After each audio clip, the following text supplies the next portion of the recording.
Hello and welcome to physics learning in साइथमेटिक्स।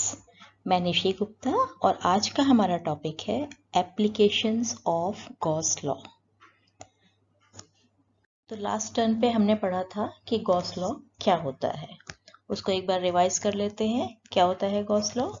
The electric flux through a surface in electric field, यानी कि electric flux अगर हम निकालें किसी सरफेस में इलेक्ट्रिक फील्ड के लिए, कैसी सरफेस? Closed surface.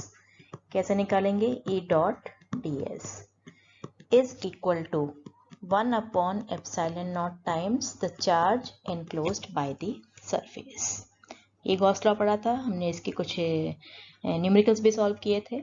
ठीक है, तो अब हम इसकी एप्लीकेशंस करेंगे। एप्लीकेशंस मीन हम इनको कहाँ कहाँ यूज़ कर सकते हैं इलेक्ट्रिक फील्ड निकालने के लिए। तो एप्लीकेशंस पढ़ने से पहले एक बार हम इसके मेन पॉइंट्स पढ़ लेते हैं क्या क्या है। पहला है, Gauss law is true for any close surface no matter what it's shape and size.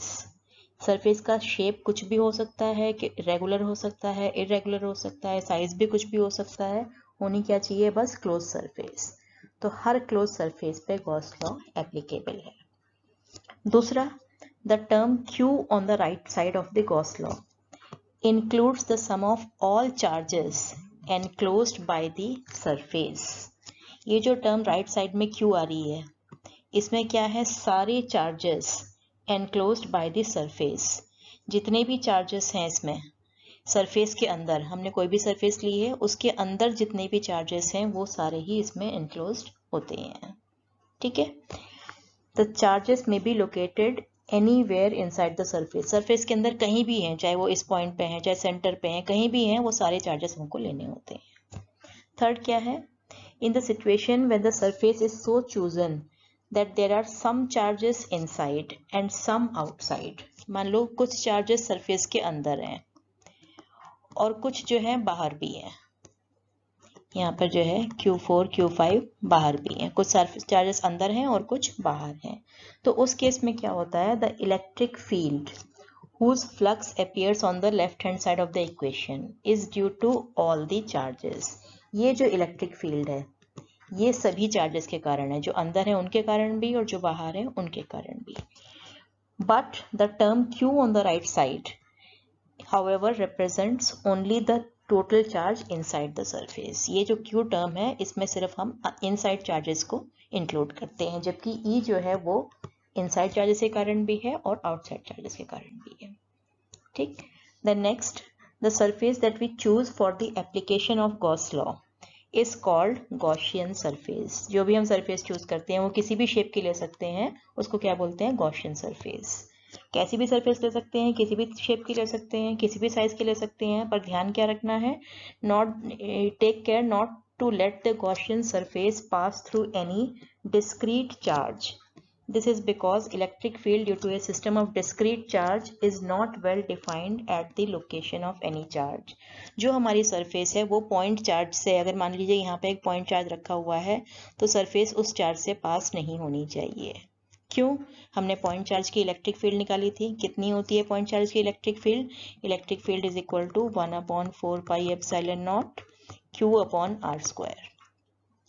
तो अगर हमने जो पॉइंट लिया है वो चार्ज पर ही ले लिया है तो R जीरो हो जाएगा, और अगर R जीरो होगा तो क्या होगा? E जो है नॉट डिफाइंड हो जाएगा। तो इसलिए हमको जो है ऐसा सरफेस नहीं लेना है जो कि पॉइंट चार्ज से पास हो रहा है। However, the Gaussian surface can pass through the continuous charge distribution। लेकिन अगर पॉइंट चार्ज नहीं है, कंटिन्यूस डिस्ट्रीब्यूशन ऑफ चार्ज है, तो उससे जो है वो गॉसियन सरफेस पास हो सकता है।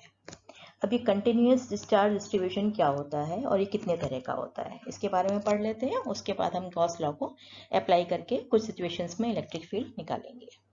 कंटिन्यूस चार्ज डिस्ट्रीब्यूशन, जब चार्ज जो है यूनिफॉर्मली स्प्रेड है किसी एरिया पे या किसी वॉल्यूम पे, तो उसको बोलते हैं कंटिन्यूस चार्ज डिस्ट्रीब्यूशन, यानी कि पॉइंट चार्ज नहीं है हमारे पास। पॉइंट चार्ज कौन सा था? जिसका जो चार्ज ऑब्जेक्ट है उसका साइज जो है वो डिस्टेंस से बहुत कम है, नेग्लिजिबल है, उसको हम पॉइंट चार्ज बोलते हैं।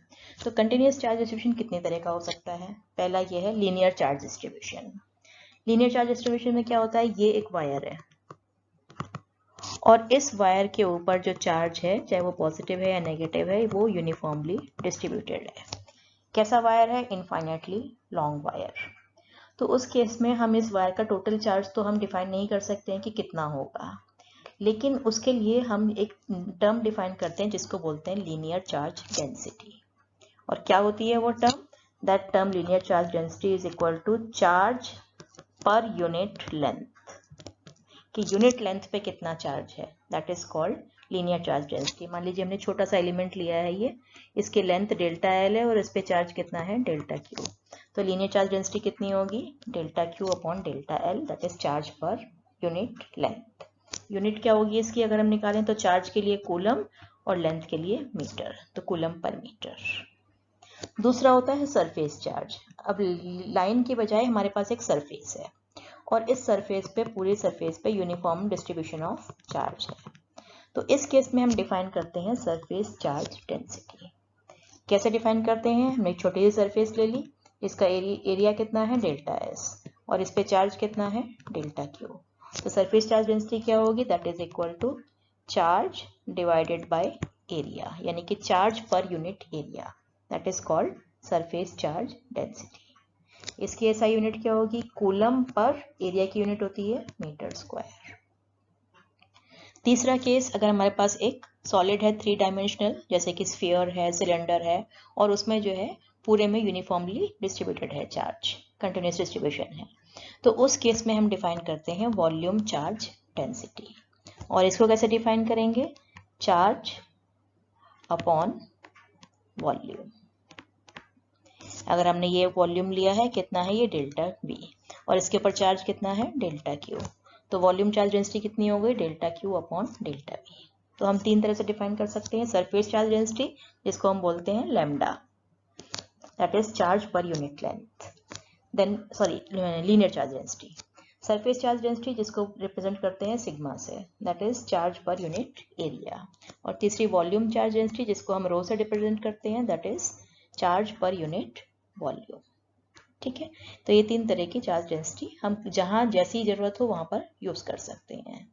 तो नेक्स्ट है हमारा फर्स्ट एप्लीकेशन इसकी गॉस लॉ की। क्या है? The field due to a infinitely long straight uniformly charged wire. हमारे पास एक वायर है जो कि यूनिफॉर्मली चार्ज्ड है और वो इनफाइनाइटली लॉन्ग है, बहुत लंबा है। ये जो आपको दिखाई दे रहा है, ये एक वायर है, इसके ऊपर पूरे में यूनिफॉर्मली चार्ज डिस्ट्रीब्यूटेड है। अब हमें इस वायर की करंट फील्ड निकालनी है किसी पॉइंट पे P। ठीक है, इस P की डिस्टेंस जो है वायर से हमने R ले ली है। तो इलेक्ट्रिक फील्ड की डायरेक्शन क्या होगी? पॉजिटिव चार्ज है तो आउटवर्ड। अब ये इलेक्ट्रिक फील्ड सिर्फ इसी चार्ज के कारण नहीं है, ये पूरे वायर के कारण है। यहाँ आप देख सकते हैं, ये हमने P पॉइंट लिया है, यहाँ पे जो चार्ज है उसकी फील्ड कैसे होगी? ऐसे होगी। लेकिन अगर हम एक चार्ज यहाँ पर लें तो उसकी फील्ड कैसे होगी? इस डायरेक्शन में होगी। अगर ऑपोजिट इक्वल डिस्टेंस पे लेते हैं तो उसकी फील्ड कैसे होगी? इस डायरेक्शन में। अगर हम इन दोनों का सम करते हैं तो फील्ड इसी डायरेक्शन में आती है। तो पूरे वायर के कारण जो फील्ड होगी वो इसी डायरेक्शन में होगी, that is away from the charge along the distance r। ठीक है, तो ये हमने इलेक्ट्रिक फील्ड ली है E। अब हमें इस P पॉइंट पे इलेक्ट्रिक फील्ड निकालनी है। अगर हमें गॉस लॉ यूज करना है तो हमको क्या चाहिए? गॉसियन सरफेस चाहिए है। तो सिंप्लिसिटी के लिए हम गॉसियन सरफेस थोड़ी सिमेट्रिक लेंगे तो कैलकुलेशंस इजी हो जाती हैं। तो हमने क्या लिया है, ये आपको दिखाई दे रहा है, ये सिलेंडर की फॉर्म में है, ये एक गॉसियन सरफेस। ये जो हमने गॉसियन सरफेस ली है वो सिलेंडर की फॉर्म में है और उसको हमने सिमेट्रिक बनाया है। कैसे? ये जो r डिस्टेंस था हमारा, इसी r को हमने उस सिलेंडर का रेडियस ले लिया ये, और हमने इसकी कोई लेंथ ले ली l। ये l जो है सिलेंडर की लेंथ है। अब हम, क्योंकि ये क्लोज सरफेस है, इस पे गॉस लॉ यूज कर सकते हैं। तो गॉसियन सरफेस के लिए पहले तो हम फ्लक्स निकालते हैं। हमें गॉस लॉ के लिए फ्लक्स निकालना होता है, तो हम निकालेंगे electric flux through this surface. अब इसमें कितनी सरफेस है? एक तो ये पहली सरफेस है, कौन सी? Curved surface. एक दूसरी सरफेस आपको बॉटम सरफेस दिखाई दे रही है, और एक तीसरी सरफेस जो है वो टॉप सरफेस। तो जो इलेक्ट्रिक फ्लक्स होगा through the surface, through Gaussian surface, जो गॉसियन सरफेस है उसके लिए अगर हमें इलेक्ट्रिक फ्लक्स निकालना है तो वो होगा φ1 प्लस φ2 प्लस φ3, यानी कि तीनों का फ्लक्स निकाल के हम ऐड कर देंगे। और फ्लक्स क्या होता है? E डॉट ds, यानी कि electric field multiplied by area vector. Area vector की डायरेक्शन देखते हैं, ये जो कर्व सरफेस है हमारी, ये वाली सरफेस, इसके लिए एरिया वेक्टर की डायरेक्शन ये होगी ds की। ये जो बॉटम में सरफेस है सर्कुलर, इसके लिए एरिया वेक्टर की डायरेक्शन ऐसे होगी ds, और जो टॉप सरफेस है उसके लिए एरिया वेक्टर की डायरेक्शन आउटवर्ड, ये ds। डायरेक्शन हमेशा हमको आउटवर्ड लेनी है सरफेस से, इनवर्ड नहीं लिए, इसलिए हमने सरफेस से बाहर की तरफ ली है। तो फर्स्ट सरफेस के लिए E और ds दोनों सेम डायरेक्शन में है। सेकंड सरफेस के लिए E तो ऐसे है और ds ऐसे है, यानी कि 90 का एंगल। थर्ड सरफेस के लिए E इस डायरेक्शन में और ds परपेंडिकुलर 90 का एंगल। तो हमारे पास जो phi 2 है और जो phi 3 है दैट इज इक्वल टू 0। क्यों?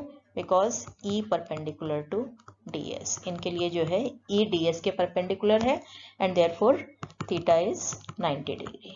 तो phi 2 और phi 3 तो 0 हो गया। तो जो हम फ्लक्स निकालेंगे वो कितना होगा? ओनली phi 1 के इक्वल, केवल फर्स्ट सरफेस के कारण। तो फर्स्ट सरफेस का फ्लक्स निकालने के लिए E डॉट ds करेंगे हम, किसका? फर्स्ट सरफेस के लिए। E की वैल्यू, क्योंकि इस सरफेस पे सारे पॉइंट्स r डिस्टेंस पे हैं, तो E की वैल्यू कांस्टेंट होगी, यही हमको निकालनी है कितनी होगी। क्या बचा है इसमें? ds for the first surface. First surface ये है कर्व सरफेस, तो इस अगर हम पूरे सिलेंडर का निकालें तो कर्व सरफेस एरिया कितना होता है सिलेंडर का? 2 पाई r l। तो हमारे पास ये फ्लक्स की वैल्यू आ गई है, कितनी है? E इंटू 2 पाई r l। अब हमको जो है गॉस लॉ यूज करना है और E की वैल्यू निकालनी है। तो हम गॉस लॉ यूज करते हैं। अगर हम गॉस लॉ यूज करें इसमें, we get flux should be equal to 1 upon epsilon naught times the charge enclosed by the surface। और फ्लक्स हमने निकाल लिया है, कितना है? E into 2 pi r l। that should be equal to 1 upon epsilon naught times the charge enclosed। अब charge enclosed निकालना पड़ेगा, कितना है? चार्ज enclosed अगर हम निकालें सरफेस का, ये हमने जो है ऐसे सिलेंडर लिया था, ये कितनी लेंथ का? L लेंथ का, और ये वायर था हमारे पास जिसपे कि चार्ज डिस्ट्रीब्यूशन था यूनिफॉर्म, r इसकी रेडियस थी। तो अगर हम इसके अंदर का चार्ज निकालें तो ये चार्ज तो वायर से सरफेस से बाहर है, ये चार्ज भी सरफेस से बाहर है, केवल ये जो L पोर्शन का चार्ज है वो सरफेस के अंदर है। और इसकी चार्ज डेंसिटी कितनी ली थी हमने? लैम्डा। तो इस पे चार्ज कितना हो जाएगा? Lambda into L। ठीक है, तो अब हम इसको लिख सकते हैं, ये L कैंसिल हो जाएगा, we will get E is equal to lambda upon 2 pi epsilon not r। तो हमने इलेक्ट्रिक फील्ड निकाल ली। किसी भी लाइन चार्ज के लिए, यानी कि इनफाइनाइटली लॉन्ग चार्ज वायर के लिए r डिस्टेंस जो फील्ड होती है that is E is equal to lambda upon 2 pi epsilon not r। अगर वेक्टर फॉर्म में लिखें तो हम यहाँ पर यूनिट वेक्टर n लगा देंगे, और ये यूनिट वेक्टर की डायरेक्शन क्या है? It is perpendicular to the wire, wire के परपेंडिकुलर, ये n की डायरेक्शन। ठीक है, इसमें एक चीज नोट करेंगे आप, दैट दो only the electric charge enclosed by the surface was included above, the electric field is due to the charge on the entire wire। ये जो हमने फील्ड निकाली है ये सिर्फ अंदर वाले चार्ज की नहीं है, ये पूरे वायर की फील्ड है, लेकिन यहाँ पर हमने सिर्फ इनसाइड चार्ज लिया है। ये शुरू में भी एक्सप्लेन किया है हमने कि जो है हमको लेफ्ट हैंड साइड में जो इलेक्ट्रिक फील्ड है वो पूरे के कारण है, इनसाइड चार्ज के कारण भी और आउटसाइड चार्ज के कारण भी, लेकिन जो क्यू टर्म है वो उसमें सिर्फ हम इनसाइड चार्ज को ही इंक्लूड करते हैं। Then second application इसकी, field due to a uniformly charged infinite plane sheet। अब ये हमने ली है एक प्लेन शीट और इस पे जो है यूनिफॉर्म चार्ज डिस्ट्रीब्यूशन है, इसकी चार्ज डेंसिटी गिवन है हमको, surface charge density that is sigma. अब इससे हमको इससे x डिस्टेंस पे फील्ड निकालनी है। मान लीजिए हमें इस पॉइंट पे इलेक्ट्रिक फील्ड निकालनी है। ठीक है, तो हम क्या करेंगे? गॉसियन सरफेस ड्रॉ करेंगे। ये जो हमने ड्रॉ किया है क्या? क्यूबॉइड, ये जो है ये गॉसियन सरफेस ड्रॉ करिए हमने। ये क्यूबॉइड ले सकते हैं हम, अगर हम चाहें तो जैसे हमने पिछली बार लिया है सिलेंडर भी ले सकते हैं। ठीक है, इसमें हमने क्यूबॉइड लिया है। अब क्यूबॉइड की कितनी सरफेसेस है? 6 सरफेसेस होती हैं। 1 सरफेस ये दिखाई दे रही है आपको, 2 ये दिखाई दे रही है जो दोनों साइड्स में है, और सिमेट्रिक लिया हमने सरफेस को, यानी कि x डिस्टेंस इधर है तो x डिस्टेंस ही शीट के दूसरी साइड भी है।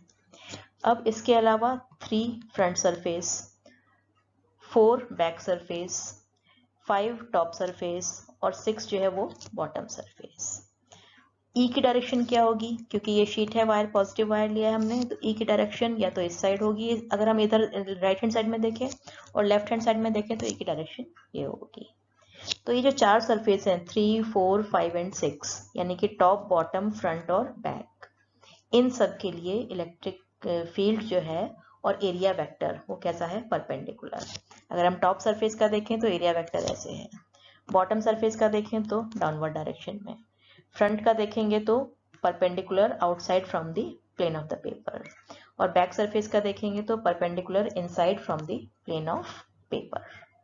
ठीक है, तो अगर हमें फ्लक्स निकालना है, electric flux due to through the surface, ये हमने कौन सी ली है, क्लोज्ड सरफेस। ये जो एंटायर फ्लक्स है वो होगा φ1 plus φ2 plus φ3 plus φ4 plus 5 and plus 6।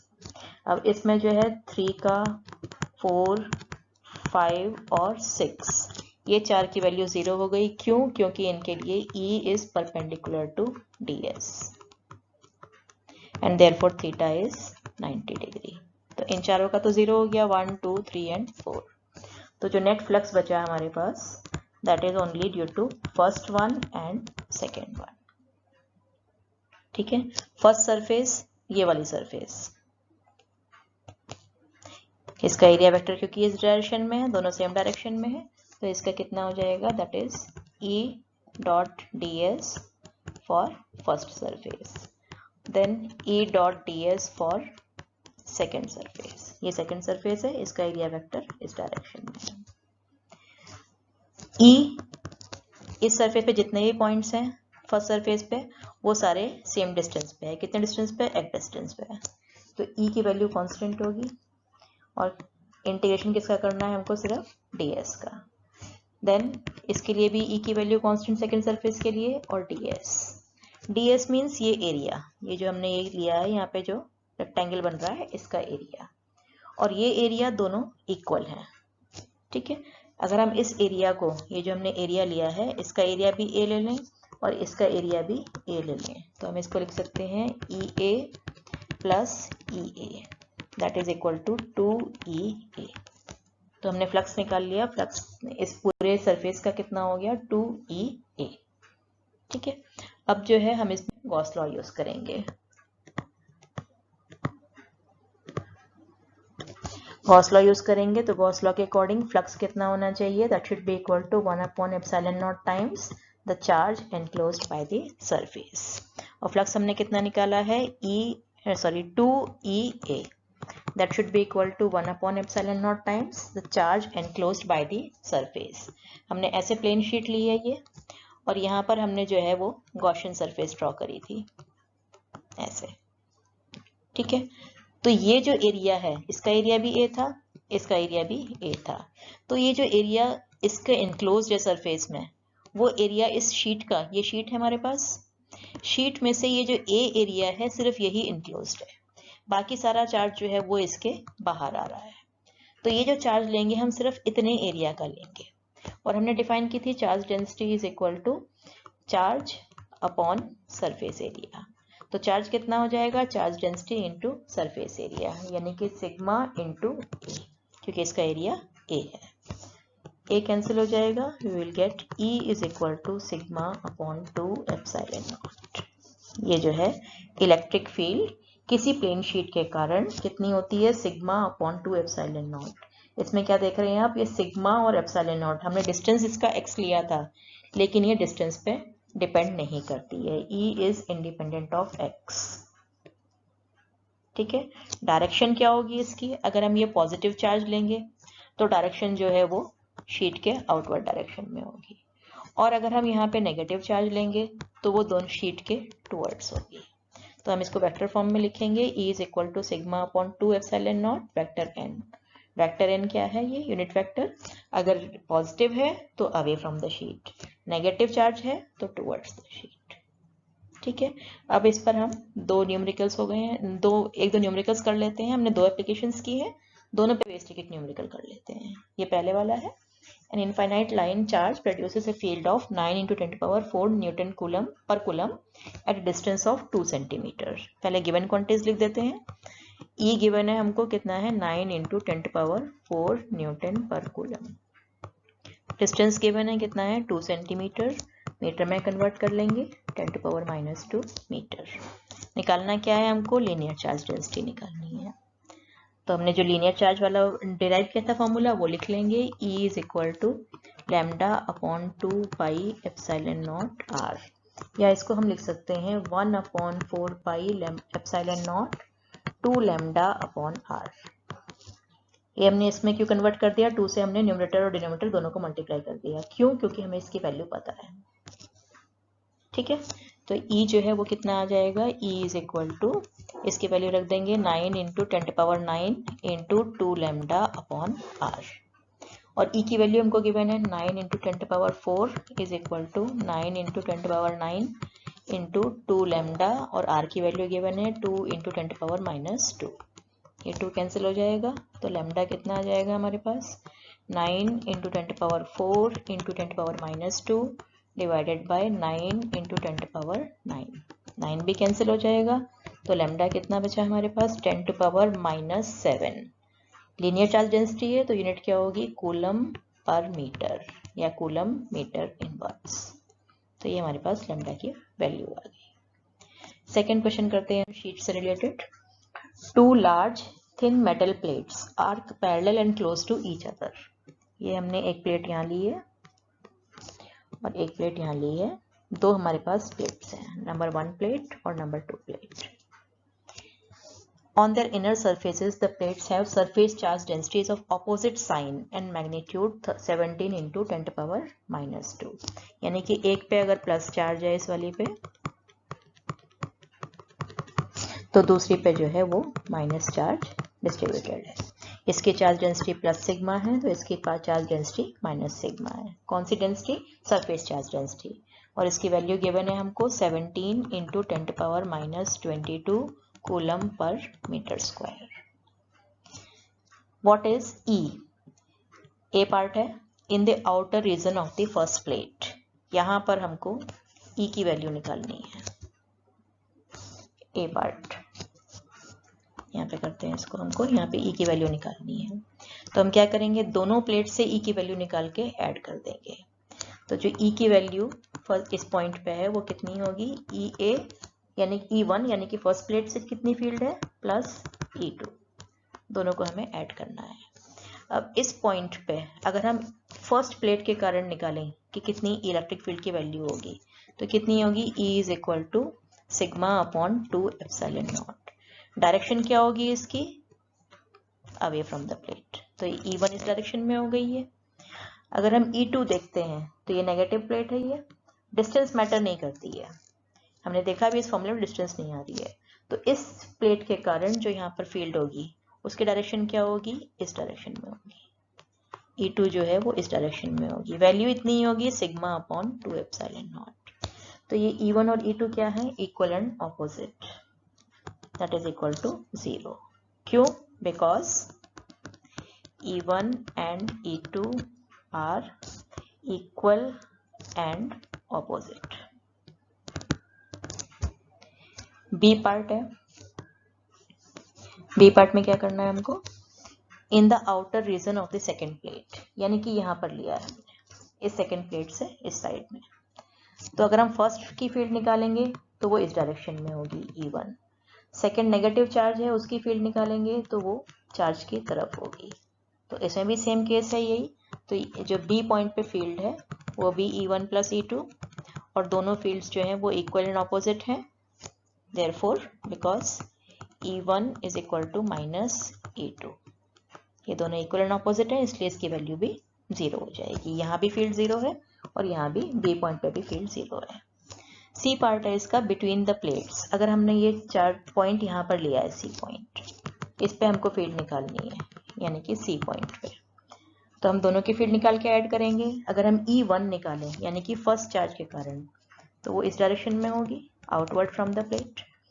और E2 यानी कि सेकेंड चार्ज के कारण तो वो इस चार्ज की तरफ होगी यानी कि टुवर्ड्स दिस प्लेट. तो दोनों सेम डायरेक्शन में आ गई। अब ये E1b और E2b वैल्यूज उनकी उतनी ही है, sigma upon 2 epsilon not and sigma upon 2 epsilon not. तो अगर हम इसको ऐड करेंगे E1 प्लस E2 दोनों सेम डायरेक्शन में है, तो sigma upon 2 epsilon not plus sigma upon 2 epsilon not we will get equal to sigma upon epsilon not. ठीक है, इसकी वैल्यू निकाल लेते हैं कितनी होगी। हमें वैल्यूज गिवन है सिग्मा की भी और एप्सिलॉन नॉट की भी। तो E जो है वो C पॉइंट पे कितनी आ जाएगी, sigma upon epsilon not. Sigma हमको गिवन है 17 into 10 power minus 22, epsilon not की वैल्यू 8.85 10 पावर माइनस 12।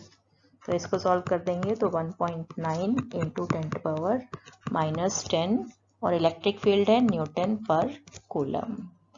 डायरेक्शन क्या होगी, from positive plate to negative plate. जो पॉजिटिव प्लेट थी उससे नेगेटिव प्लेट की डायरेक्शन की तरफ इलेक्ट्रिक फील्ड होगी। ठीक है, तो ये चैप्टर हमारा यहीं पर खत्म होता है, फर्स्ट चैप्टर। इसके मैंने एनसीईआरटी के काफ़ी कुछ न्यूमेरिकल्स लेने की कोशिश की है, बच गए हैं न्यूमेरिकल्स इसके सॉल्व्ड एग्जाम्पल्स। तो सॉल्व्ड एग्जाम्पल्स तो आप कर ही लेंगे, उसको आप जरूर कीजिएगा, लेकिन छोड़ना नहीं है उनको। बहुत अच्छे एग्जाम्पल्स हैं और एग्जाम में पूछे भी जाते हैं उसमें से। कहीं आपको कोई डाउट आता है उनमें या किसी और क्वेश्चन में डाउट आता है तो आप कमेंट बॉक्स में पूछ सकते हैं। ठीक है, अब हमने जो जो नई टर्म्स पढ़ी हैं उनको एक बार रिवाइज कर लेते हैं। इस चैप्टर की फर्स्ट चैप्टर में हमने क्या क्या पढ़ा है। एक तो हमने ये नई टर्म पढ़ी है वेक्टर एरिया एलिमेंट, कैसे रिप्रेजेंट करते हैं उसको, डेल्टा एस वेक्टर से।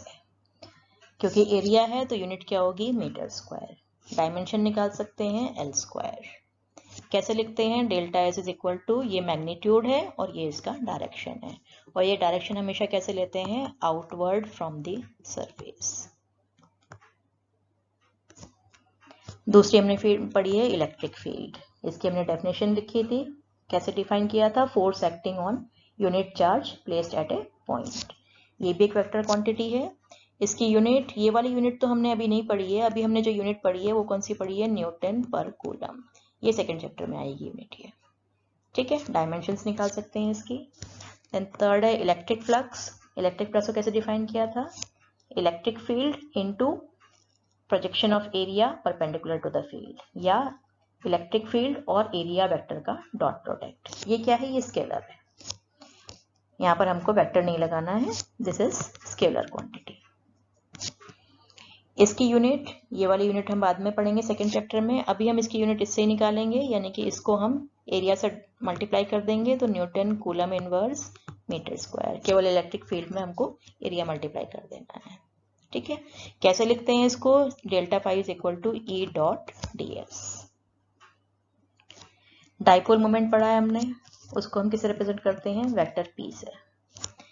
यूनिट इसकी कूलम इनटू मीटर, ये इसकी डायमेंशन। और डायरेक्शन क्या होती है इसकी, vector directed from negative to positive charge. ठीक है, इलेक्ट्रिक फील्ड की डायरेक्शन, अगर पॉजिटिव चार्ज है तो रेडियली आउटवर्ड, और अगर नेगेटिव चार्ज से ले रहे हैं तो रेडियली इनवर्ड। ये डायरेक्शंस आपको ध्यान रखनी है। फिर हमने 3 तरह की चार्ज डेंसिटी डिफाइन की थी। Linear charge density, that is charge per unit length, उसकी यूनिट होगी कूलम पर मीटर। किससे रिप्रेजेंट करते हैं इसको, लैम्डा से। Surface charge density, charge per unit area यानी कि कूलम पर मीटर स्क्वायर, ये इसकी डायमेंशन, और इसको कैसे रिप्रेजेंट करते हैं, सिग्मा से। Volume charge density, charge per unit volume यानी कि कूलम पर मीटर क्यूब, ये इसके डायमेंशन, इसको रिप्रेजेंट करते हैं हम रो से। ठीक है, तो ये चैप्टर यहाँ पे खत्म होता है। आज के लिए इतना ही। नेक्स्ट टर्न पे हम सेकेंड चैप्टर शुरू करेंगे इसका। तब तक के लिए bye, thank you and happy learning.